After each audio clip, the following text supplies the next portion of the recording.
the slop. Let's take a look at the stories we are going to be reviewing today. Obviously, the main story is going to be this supply chain attack, right? Got everybody in a panic yesterday. Nobody knew what was going on. Shout out to BTC Sessions and Nathan from Bitcoin Mentor for getting on that right away and immediately alleviating a lot of people's concerns, right? Yeah, we're going to review that story and really explain which wallets or which types of wallets are actually affected. I could tell you I ended up getting a few DMs from a few different people, and in all fairness, a couple of nights before, I was consolidating transactions with one of my wallets. And when I saw that yesterday, I was like, well, that didn't happen because I was able to confirm my transactions, so I guess I wasn't affected. But it didn't really surprise me anyways. So depending on how long it takes us to get through that story, the other things that we are also going to cover today, because we did have a whole bunch of stories until that happened. Easyjet CEO launches Bitcoin exchange app. Yay. Kazakhstan's moving towards a strategic reserve. It's not exactly the strategic reserve that we think, right? Because I don't know if people remember, but Kazakhstan was the place where after the China mining ban, a lot of the miners moved over there. So you'd kind of think that it'd be a little bit of Bitcoin country, right, over there. Anyways, we're going to dive into that story. A lot of the new TradFi people that are in the space that love Saylor, love MicroStrategy, all this stuff. You got accounts like Adam Livingston and stuff like that were shilling all that Standard & Poor's inclusion and here's why it's going to happen and And of course, it didn't happen because they just met the threshold and it's an old boys club over there at the Standard & Poor's. But guess what? You know who wasn't surprised that they didn't get added? Saylor. That's right. He wasn't surprised. We're going to take a look at that. Gold is maybe finally getting the place and the look that it deserves. We're going to take a look at that story quick. And guys, you know the deal. We're going to be starting off with the hardware wallet hack story. But before we dive into that, you know the deal. We're going to show some love to the Pleb Underground sponsors, and we will be right back to alleviate concerns, remove stress, and let people know your funds are safe. It's okay. Pleb Underground is sponsored by Archimedes Emporium. Discover the pinnacle of precision engineering, starting with their Bitcoin logo wall clock, meticulously machined in Maine from a solid block of aerospace-grade aluminum, ensuring unparalleled durability and performance. Experience the difference of a product made without compromise. Head on over to Archimedes Emporium. All right, let's dive right into it. So, I think a lot of people started off by seeing this particular tweet, right, from the CTO of Ledger. And before we actually dive into this, I just want people to keep in mind, never let a good opportunity go unused. Okay, so just kind of keep that in mind. Now, even though the CTO of Ledger is the one that put out this email, and he referenced this Substack report, Ledger wasn't actually affected by this. But anyways, here we go.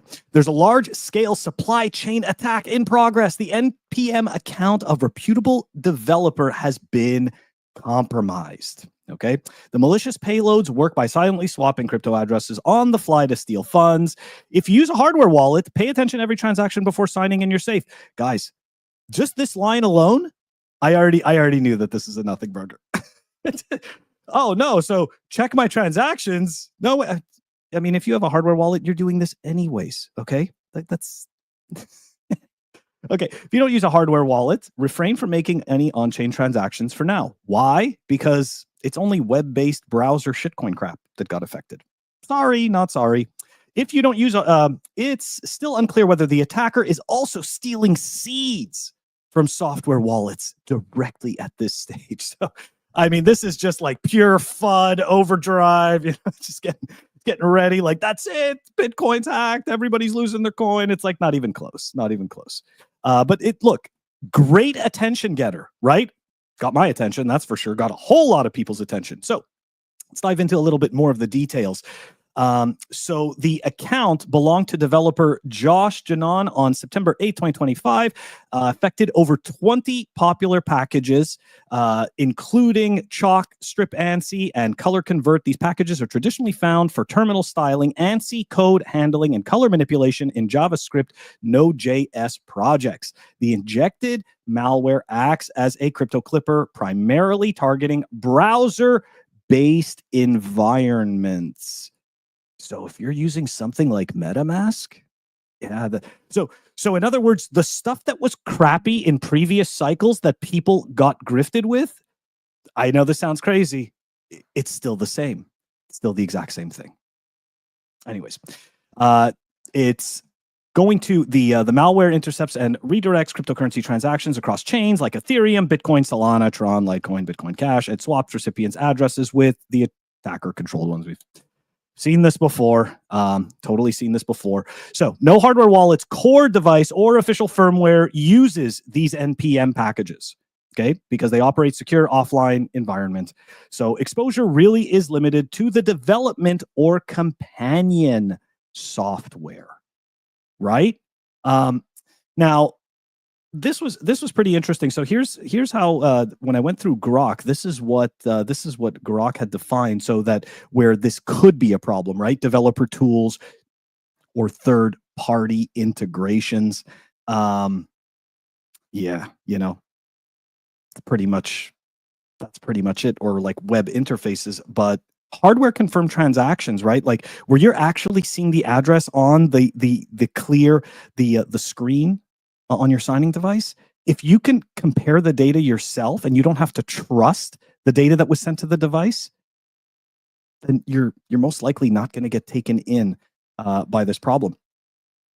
Yeah. And of course, right, just to reiterate, as the malware targets browser-based wallet extensions, example, MetaMask. So no surprise on that one, right? No surprise on that, but let's continue because, of course, right, BTC Sessions and Nathan last night to the rescue, confirming for the Bitcoiners, hey, these are all the wallets that we know at this time that are not affected.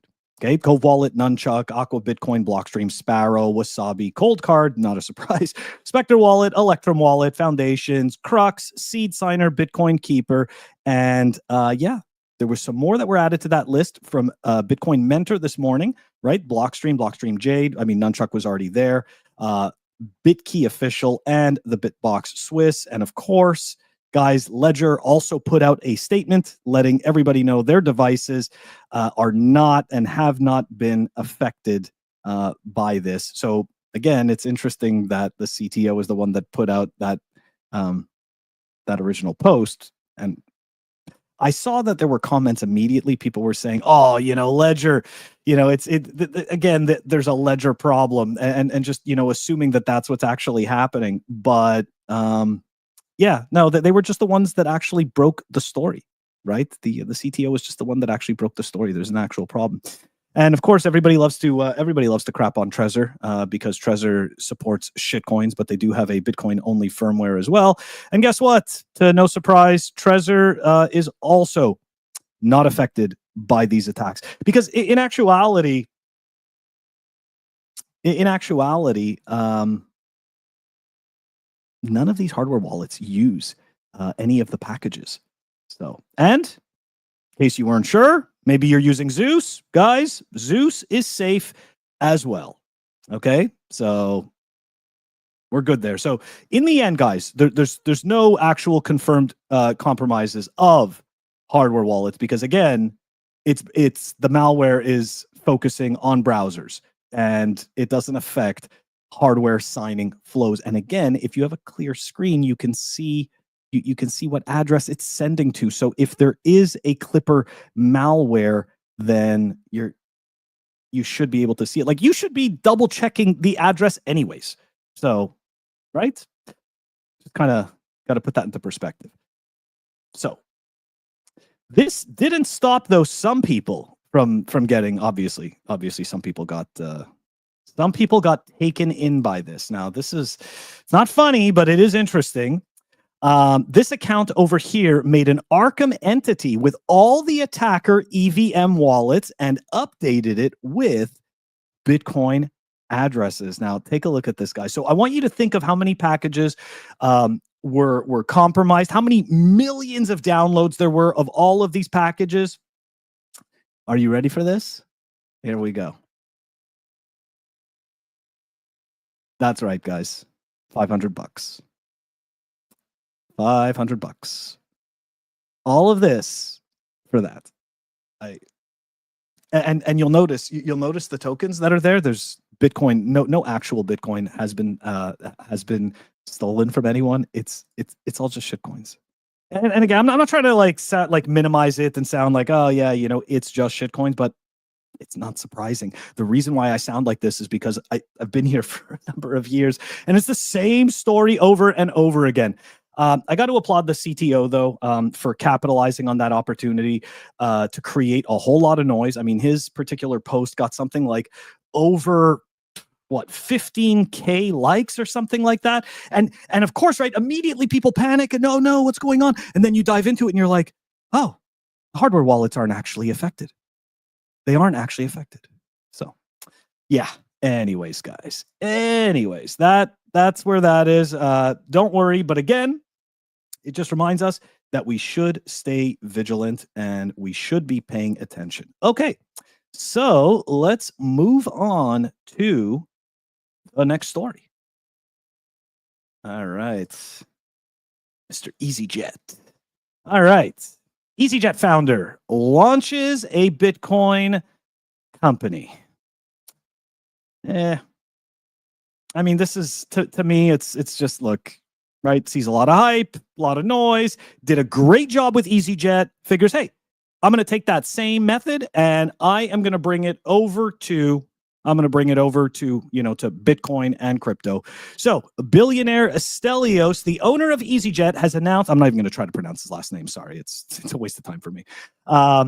Has announced the launch of his own Bitcoin company called Easy Bitcoin. He believes the former President Trump's second election has made Bitcoin completely mainstream. Spoiler alert, I get it. I know that we want to say that, we want to attribute politicians to stuff like this. It's okay, fine. We'll give it an olive branch, right? We'll give an olive branch to Donald Trump and we'll say, yes, he did a good job of marketing Bitcoin. Okay, we'll give that. So let's go take a look here. What is he actually going to be doing? And how is this going to be working? So the platform is designed to make buying and holding Bitcoin as intuitive as booking a flight. You guess what, guys? That is not going to come without trade-offs. Just putting that out there. I mean, Bitcoin is a world of trade-offs. This is what Bitcoin is. So the easier they're going to make it for you, right? The easier things are made, the more stuff is happening automatically under the hood, which you cannot see. So, and not that there's anything wrong with that, but it's just important to understand that. So reports suggest Easy Bitcoin will lean heavily on the easy model, focusing on the simple user experience and aggressively low fees. Oh, watch out, Cash App and Strike. Here comes Stelios, and he's bringing the exchange with him. Yeah. So, I mean, look, hats off to him, right? It's no surprise that we would end up seeing, this stuff. So yeah, good on him. All right, moving on, guys. All right, this is a good one, I think, from Francis. This is pretty funny. This is the real flippiting digital gold, natural Bitcoin. Yes. Look at what just happened. The narratives, they are changing. Tether in talks to broaden its bets on natural Bitcoin. How quickly it's kind of funny. It took 16 years, right, for gold to just completely become its own second best. And I'm not just trying to trash. Saul, hold on a second. Saul, Trezor did, we're going back to the, Trezor did release a statement. I don't know when you started watching the show, but I posted the statement from Trezor, and the link is in the show notes as well. So yes, they did. But yeah, I mean, this is fantastic, right? Like this is a great, I think it's a fantastic framing, of course, because I love Bitcoin. So for me, that totally works. But you know what? maybe the gold bugs, maybe this extends an olive branch to the gold bugs, right? And we're saying, hey, we're willing to accept this framing, right? Maybe that's what's going on. Anyways, all right, let's go take a quick look at the we're going to move over to the Standard and Poor's stuff, right? So many of the TradFi guys were surprised. They were completely shocked that MicroStrategy, with all of its Bitcoin, didn't get added to the Standard and Poor's. And I know it's tough to imagine, but I've said this before, and I know it's not easy to hear, but Wall Street doesn't care about Bitcoin. They don't see it like we do. Okay, and I know I say we. Let me rephrase that. Wall Street just doesn't see it like I do, right? They don't see it as a tool for freedom or anything like that. Wall Street sees it as a mechanism to increase money flows. That's all it is. Make dollars, get fees. That's all there is. Yes, exactly. Z logic. That's things Standard and Poor. Okay, sorry. Let me put on the. Let's watch the video of Mike Saylor knowing the truth. And you know what? I appreciate him. Like for this, I appreciate his honesty about this. Average for what you've paid for Bitcoin? About $73,000 a coin. And I guess I wonder if you think Standard and Poor's or others, or if anybody has any sort of bias towards crypto still at this point, because the S&P 500 just came out with their decisions and they chose to go with Robinhood and AppLovin over strategy. And a lot of people were kind of surprised by that. The stock actually was down a little bit. Do you think that there is a bias at any of the indexes or any places that come through this against a company with a lot of Bitcoin in holdings? I don't think there's a bias. I don't think we expected to be selected on our first quarter of eligibility. We figure it'll happen at some time. There's a digital transformation in the markets. This is a brand new, novel concept. Every quarter, we make new believers. We get more support from banks, from politicians. Now, when Saylor is the most rational guy in the room, I know that we're in for some good times. I mean, that's fantastic, because the stark difference between what Saylor just said and all of these ridiculous cheerleaders that were pumping this crap last week, shame on all of you. Genuinely, shame on all of you. That's that's hilarious. So yeah, this is completely unsurprising, right? I wouldn't even be surprised if it takes a number of times before they get added, maybe 3 or 4 times. So we'll see, but shouldn't be surprised by this. Always be wary of the cheerleaders, right? Don't forget the cheerleaders in the end, it's all clicks and views, right? It doesn't even make a difference whether what they're saying is accurate. It doesn't even matter. It's not even about accuracy. It's just about hype. So just, kind of keep that into perspective. All right. Moving on from the Saylor stuff. All right. Kazakhstan. Take a look at what's happening here with Kazakhstan. That's right. Strategic crypto reserve. So once again, right, what I was just saying. So what do? You take the Bitcoin logo, show this guy's face, right? The president, boom. And automatically the brain decides, hey, they love Bitcoin. They don't care about Bitcoin. It's got nothing to do with Bitcoins. That place is CBDC country. Okay? So that's all that is. So Kazakhstan's president has urged the creation of a national Bitcoin reserve. The plan, driven by the national bank's investment arm, would accumulate strategic crypto assets central to financial innovation. They love to say Bitcoin, but what they really mean is crypto. And what they really mean is CBDCs. I know it sucks, but that's just the way it works. Tokiev also emphasized the need to scale the country's use of the digital tenge, Kazakhstan's central bank digital currency. What? No way. The tokenized tenge has already been used to finance projects, extend its use across national, local, and state-owned enterprise budgets. Okay, so of course, right, where we can give the net positive view of saying, yay, they're doing a crypto reserve. Hopefully that reserve contains mostly Bitcoin, if we're excited about a country doing this. I'm just weary, though. because what they're really talking about is strengthening their own digital currency, right? Strengthening their own CBDC. And of course, this is just, it's just par for the course. It really is. So that's, I mean, I think that's going to do it for us, guys. That's it. This is what we got. All the bullishness, all of the fun stuff. So guys, your hardware wallets are safe. That's the point. Michael Saylor, unsurprised by what happened. Gold in its proper place, thriving as natural Bitcoin. All right, guys. I will catch you all tomorrow. Thanks for tuning in. Take it easy.